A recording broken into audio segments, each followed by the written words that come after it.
Welcome to this brief overview of our recent book, The 21st Century Singularity and Global Futures, A Big History Perspective. This was published in early 2020 by Springer. Many major transitions are currently underway. It is somewhat paradoxical that this current rapid change is guiding us to look at very long timescales. One interpretation of the current rapid change is that it is a continuation of a very long-term trend throughout big history. This book was developed to help understand the basis for this view and its possible implications.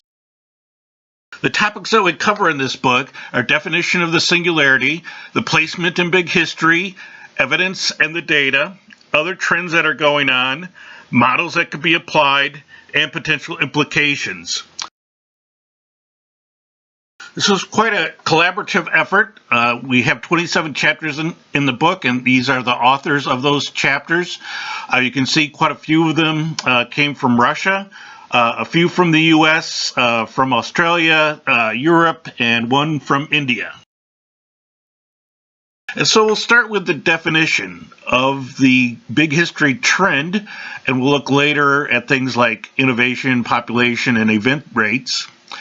And they tend to follow a hyperbolic, that is 1 over the time to a singularity time.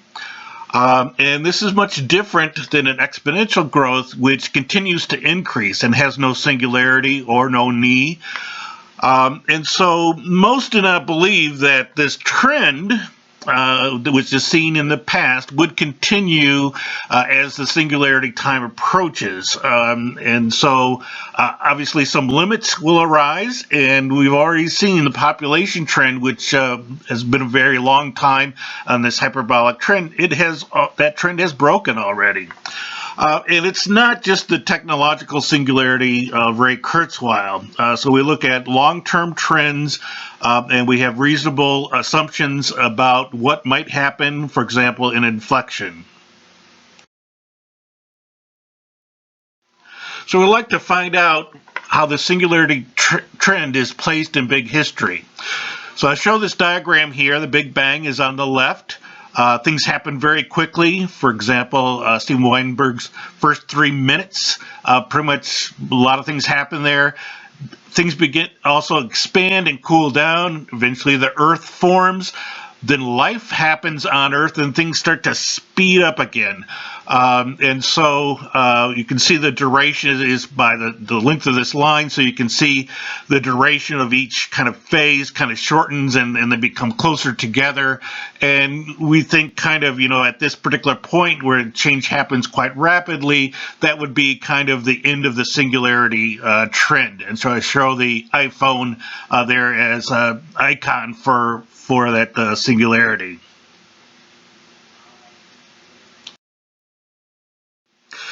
So I'd like to continue with the placement of big history, and so I moved that diagram that I just showed on the bottom here so that we have the Big Bang on the left, we have the Earth formation in the middle, and then we have kind of the speeding up of events kind of leading to where we think we are now. And so there is a set of length scales kind of associated with each time, and that's what this diagram kind of above it kind of shows. And so very early there was the complete universe with important things happening on the Planck scale, and then things kind of came together in nuclei and then atoms and then molecules, forming galaxies, stars, and planets. So as the fundamental unit became larger and larger, kind of the tool or the scope of it kind of became smaller and smaller. And so we can see it kind of crosses around the human scale using some human-sized tools, and began to collect in larger states or organizations while our technology continues to decrease in size. So the evidence and the data comes from various sources. One is the human population over time. We tend to kind of think of it as exponential because that's kind of what it was last couple of centuries. But if you look at it over a longer length of time, some people go back to 1 million years, but those estimates are kind of difficult to get. But the population actually grew at a hyperbolic singularity trend type pattern, and obviously it has broken now. It's no longer increasing in that rate, so that's very good. But that gets us only back to the human history. To get further back, we look at the event rate of the recent time back to the Big Bang. And a lot of people have done this independently, kind of construct these important events, and then assume that they have pretty much the same impact, and then form a progress rate from there. So this is on a log scale. Some other interesting patterns to take a look at are the number of species over time and the sedimentation rate over time. This table shows the authors of the chapters about the different data sets. So there's a variety of authors on the events. There's some questioning the event method.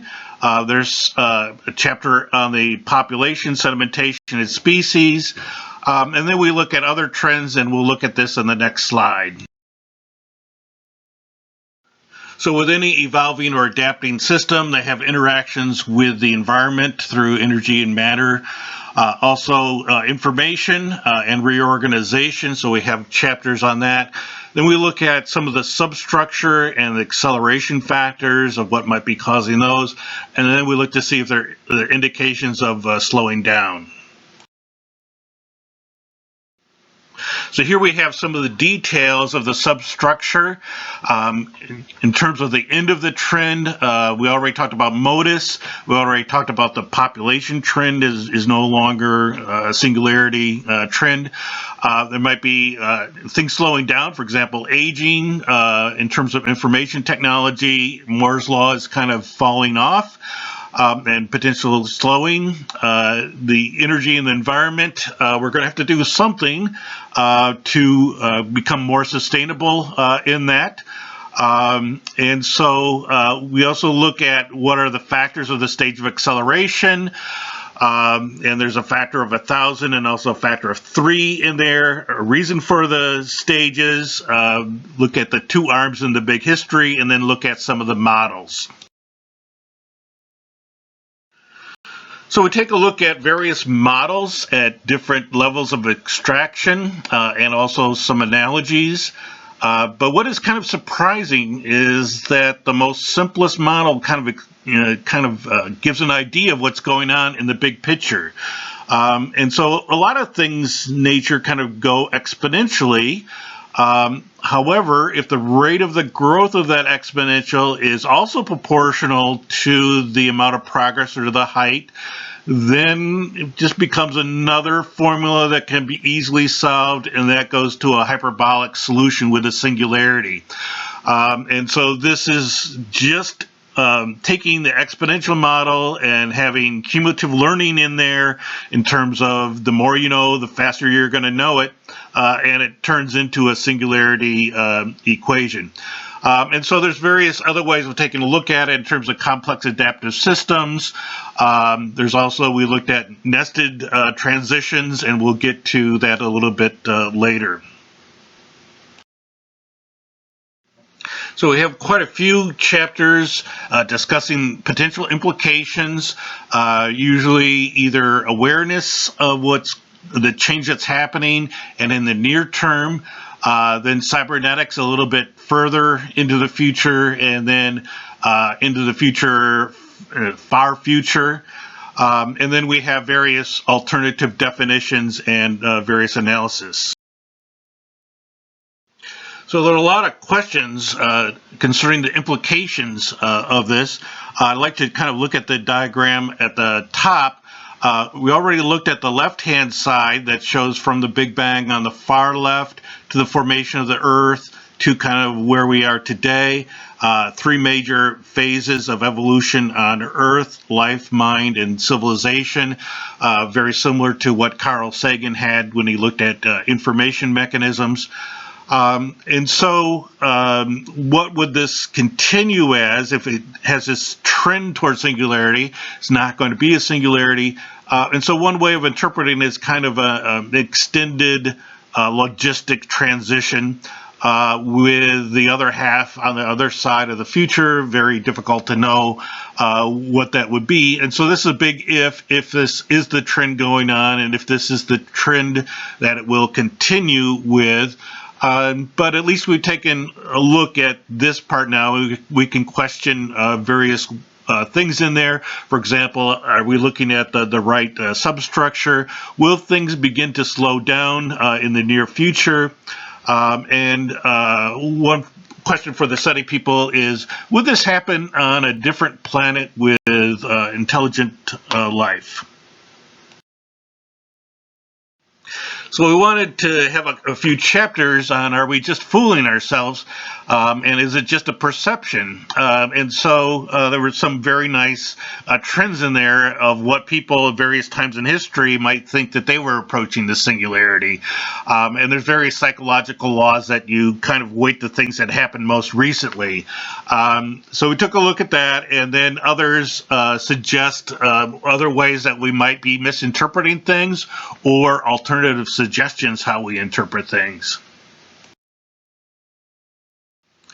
So we've gone through this book, talked about this book. I hope you're interested.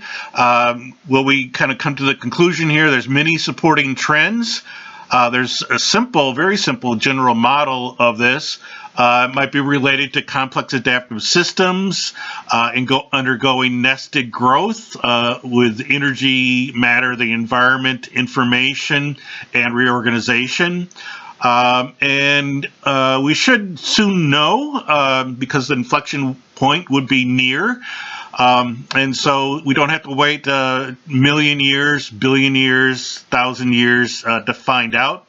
And so how will it continue? So it's a very interesting end of a trend and maybe the beginning of another, or the continuation in another form. And then always the question, are we misinterpreting something here? And another one kind of for this SETI people is, would this happen elsewhere? Would it show this particular trend on another planet? Thank you very much.